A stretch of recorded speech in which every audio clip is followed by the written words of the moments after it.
Hello and welcome to this special World Cup webinar in conjunction with the Coaching Manual. I'm John and I'm the co-founder of InspireCoachEd.com, and I'll be your host for the next 20 minutes. We've got, two panelists at the moment, and hopefully another one will be joining us very soon. And before we begin, I'm going to ask them to introduce themselves. So we've got Jared Jones and then Paul Bright of the Coaching Manual. Hopefully we'll be joined by Govinda Singh Gill as well. So Jared, do you want to briefly introduce yourself? Yeah, Jared Jones, been coaching for over 13 years, A-licensed coach, currently working in the US. I've previously been an academy coach, head of coaching, under-21 coach in professional game in England, worked at collegiate level, qualified teacher, published author. Brilliant. And Paul? Yeah, thanks, John. Thanks, Gerard. My name's Paul Bright. I'm the technical director for the Coaching Manual. I'm now based in Southern California in the US, heading up the American side of the organisation, if you like. UEFA A licensed coach. I've worked at Cat 1 academies back in the UK. I've also been an academy manager, qualified teacher as well, and first and foremost in love with the game. Brilliant. Thank you very much. Jared, over to you. Yeah, I found the game quite interesting. I don't know what you thought, Paul and John, but I thought the game was fantastic. I think one of the biggest things that we noticed in the game was the confidence and the ability of the players to take risks and get on the ball, stay on the ball, find solutions. Obviously, we talked about the other day Southgate going into a back three formation, a back three system of play with Jordan Henderson as that number 6 or number 4, whatever system of play you operate in, being very clear, key on that aspect. I thought Henderson was fantastic. I thought his positions to put himself in between players where he can receive a penetrative pass. A lot of the time he's been criticised for playing too much backwards and sideways, but I actually thought he recognised opportunities to play forward when he could. You can always play forward more, of course you can. But I think his ability to play around the opposition press and find players with key penetrative passes was really key. And a lot of the time, if you noticed in the build-up, England were creating 4v1s, 4v2 situations, 5v3 situations in terms of our platform to build the ball up in order to progress, utilising the talent of Ashley Young, utilising the talent of Trippier and people like Dele Alli and Harry Kane and Sterling and so on. So overall, I was quite impressed. What was your take on it, Paul? Just looking at how we set up and what we looked to achieve. Yeah, I thought the opening 25 minutes were as good as we've seen in this World Cup. It's we talk about at the top level, it's just so the margins are so fine. Those in the opening 5 minutes, we had 2 clear-cut chances. If both of those go in, it's a different game. It really is. And I agree with you, Gerard. I thought we controlled the game. It was clear he was going to set up with a 3 at the back. But if those chances early doors go in, then it's a totally different game. But one thing it was clear is the methodology and how they want to play.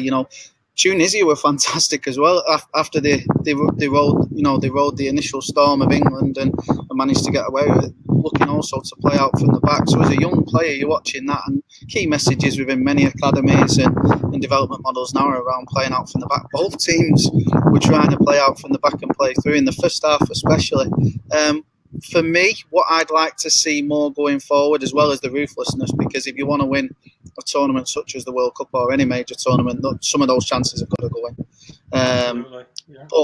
But after that, I mean, Egypt started with 1 up front, so it allowed Maguire and Stones to step in. But for me, having that tactical insight on the field as well, and Southgate to say to his players, listen, they may line up this way, and if they do, this is how we react, and this is how we adjust our shape.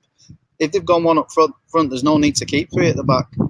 Become more like a more orthodox back 4 and allow Walker and Young in as the left back, but really push them on and allow Stones and Maguire to deal with the striker and just giving that tactical freedom. But I thought it was a good performance. It's a funny one with England, and again, if we'd have had Govinda on, he'd have probably put a bit more of an insight in, but those chances go in early, and how does the game change? Coming back to your point about Henderson, I totally agree. He gets a lot of criticism, sideways, backwards passes, but I thought he controlled the game. Some of the forward passes he did select. You look at the Lingard one, what hit the post. Yeah. That's come from Henderson. He's seen it. He's played it over the top. It's a forward pass, and it's a great forward pass. It's broke every line, and a bit unfortunate to hit the post, really. So I thought he played well. There's been a lot of talk around Ashley Young and Sterling, on that left side. and the discussion may go this way around, did we have that width, or was everything being funneled inside and, trying to break it down? But overall, I thought England looked comfortable in possession.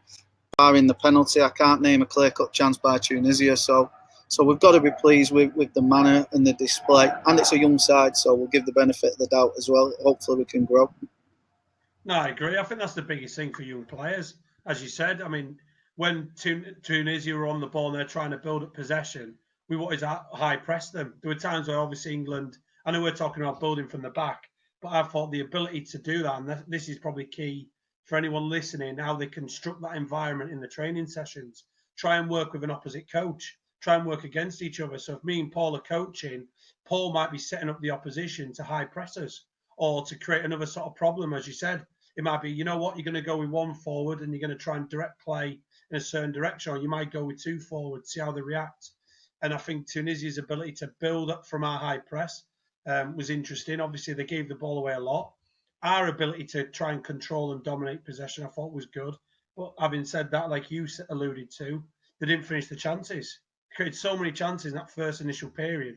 They've got to finish that off in order to go forward in a tournament.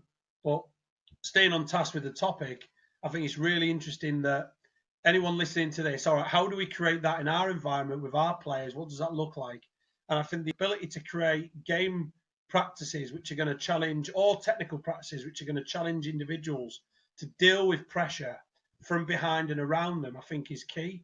So I think one of the biggest things that we could take away from this is watching Henderson deal with pressure from behind and how he uses his arm to field, and whether he bounces it or actually whether he turned and rolled him. There was a great one when Loftus-Cheek came on, and he was literally square, and he's not even in a half body shape position where he can see the goal. He's got his back to the opposition goal, but then he's had the ability to roll the forward, get round him. Nothing came of it, but it was that initial action, which I thought was really good. Sterling was very much the same. I know you mentioned about it's funny. Go on. You said that about Gerard, I'm just sorry to interrupt. You talk about the protection, and it's almost as if, I've looked a lot at the methodology in Europe and other things, what's going on in the game, and it's not so much ball mastery. You look at other nations, and we've started to exhibit that. It's that ball protection and ball retention. So you can beat a man and protect the ball, or you can protect the ball and beat a man by keeping the ball because it goes somewhere else to break another line. So, it's a great point, and Loftus-Cheek was great in my opinion when he come on. Sorry, I'll let you carry on. I've interrupted. No. That's it. I like it. I think we've got to do more of these sort of practices where we're putting people in 1v1 situations or 1v2, 1v3, dealing with underloads. A lot of our attacking build-up, I bet there's a lot of people out there when they're doing build-up practices and they're always overloading the attackers, especially when you're getting in the opposition half. How can you design a practice which involves us being underloaded? So Tunisia had bodies a lot of the time. There was a great image that I managed to clip from last night's game where it literally showed how many forwards we had in receiving lines, but it's really compact, really tight, narrow spaces. How do you receive in that jungle and look after the ball? So I think they're sort of key things. But Egypt went 5-3-2, I think, in the second half, and like you said, Gerard, they really made it compact, and I think they did the right thing because England had momentum and they were looking to come out the second half, and we've got pace and we can drive at people, but if there's no space there. But what I also liked and picked up on, if a team are going to sit in and bed in, we did try and switch the play, which is ultimately how you beat a low block. So they were trying to shift them, so the ideas were there. Bit of pressure again, as there always is playing for England, I'm sure. But I thought the ideas were there, and like you said, the practices that we put on as coaches now I've got to replicate that. Okay, so the team are playing this way. How do we break that down? The team are going to sit in with a low block. How are we going to break that down? How do we break the low block? What tactically do we need to do? What shape-wise do we need to exhibit? Can we get our wide players hugging the touchline to stretch this back line out and create those gaps to play through? I really did think the ideas were there, and I was sat watching it and with quite a few friends, and a few of them were getting animated and frustrated, and I'm just sat watching thinking, let's see where this goes. It could finish as a draw, but we're doing the right things, and we've got some good young players. And me personally, I've been asking for those young players to be given a chance for many years. Let's blood the young lads and let's have a go. And that's not to say we shouldn't set ambitions either. We should want to go into every game to win the game and see what we can get out of it. But also it's clear. I think the biggest thing I took away from that is it's clear that Southgate and his staff have got a way that they're going to play, which I've not been able to say that with an England team for quite a while. No, there was a clear game style, definitely, 100%. And I like how you've touched on the ability to transfer possession quickly.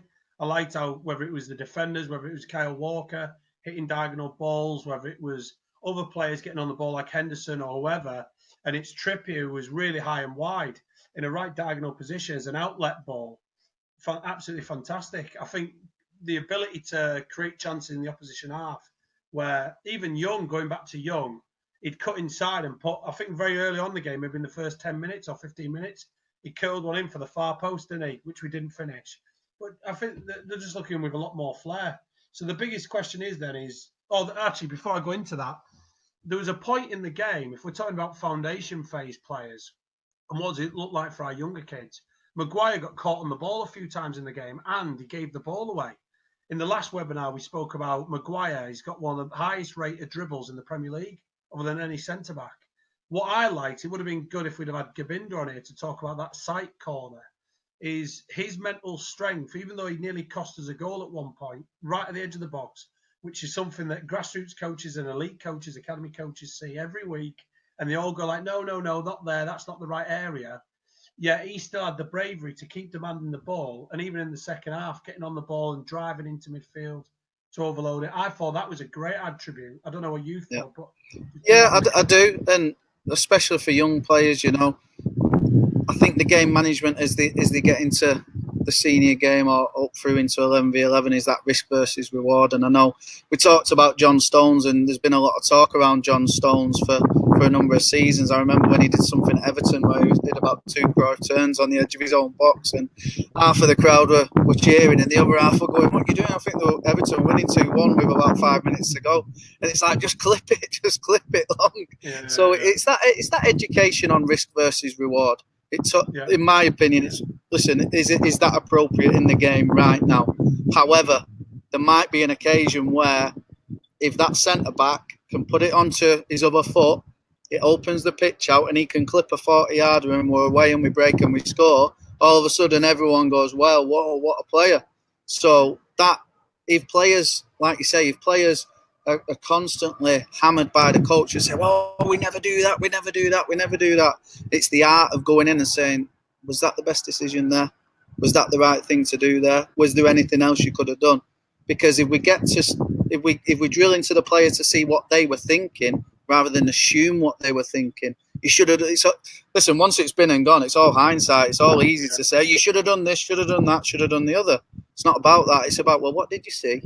Let me know what you saw there and what were you thinking, and then you can start drilling into the player. They might not have even seen it, and it's a technical issue. Yeah. They might have seen it, and it's a technical issue. I saw the pass, but I couldn't play that one, so I had to cut it inside onto my stronger foot.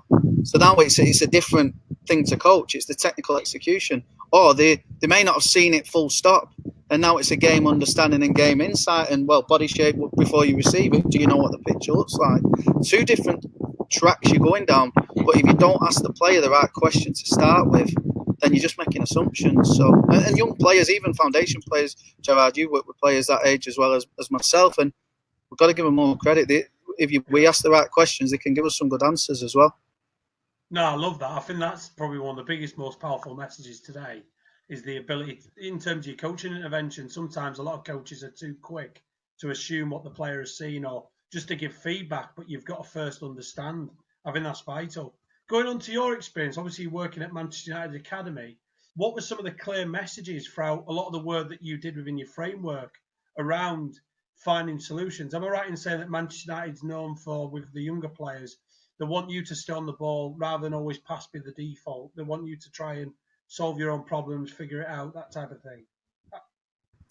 Yeah, it was funny, and obviously I left the club 4 or 5 years ago, and the club has changed again since then. But I was very fortunate enough to be around the foundation phase with Rennie Mullenstein, Eamon Mulvey, Tony Whelan pushing a lot of it, Matt Glennie, some fantastic coaches, Tom Statham, guys like that. And I was very blessed and fortunate to go in and just keep my eyes open and my mouth shut. But the message was, let's create the environment. It was creating the environment. It was loads of small-sided games, and it was about the intervention wasn't right. Stop. This is what we know. It was right. Just pull a player. What are you thinking? What are you seeing? Have a go at this. And it was exactly as you said, creating that environment to go have a go. And in the foundation phase, especially, it was, can you take a man on? Can you dominate the 1v1? And then with the thinking of later on, we can give them the right. When do we pass? When do we dribble? And it's not for everybody. But the rationale was, if you've got a couple of those skills in your toolbox, what can help you dominate? And brilliant. But obviously, with the foundation phase, you're predominantly focusing on the ball and with the ball and in possession, because a lot of young teams can't hold the ball long enough to be able to defensively organise and structure. But if you're constantly creating those 1v1s, and you alluded to the overloads and underloads, 1v2s, 2v1s, then what happens there is you're actually putting the opposition player in defensive situations. Can I defend on my own against two?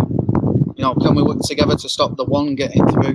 And there was loads of things like that what went on. So I think the messages are similar. And you look at the Leicester team, what won the league a couple of years ago. And how many of those players have come through Manchester United? You look at the England team now with the number of young Manchester United players. And it's not just Manchester United, by the way. There's some fantastic work being done at a lot of clubs in England. Will it bear fruit? I hope so. As a nation, are we patient enough? Or do we want it yesterday? And it's all well and good. I'm English, I'm passionate, I want us to do well, and I want us to do well yesterday. But when you're submersed in it, and you've got to understand, there's no quick way. There's no shortcuts. You've got to create that environment and let players blossom and develop whilst guiding them at the right time through, like you said, the interventions and the questions and the strategies, and bringing it back, tying a bit of a bow on it with the England performance. We've got a team of young, hungry players. We've got a young, hungry manager who's out to prove a point, by the way, which I like. I think he's got a bit of an edge to him. And I wouldn't have said that 6 months ago, honestly. I wouldn't have said that. I think he's got a bit of an edge to him. So it's going to be interesting. I'm not for 1 minute going to put myself out there and say, England for the World Cup. I might just sit on my hands and see where we go with this one. So no, I was pleased. It's exciting. I mean, we were talking earlier as well, me and John, about what different types of games can you create, even if it's to try and replicate some of the pictures that we saw yesterday.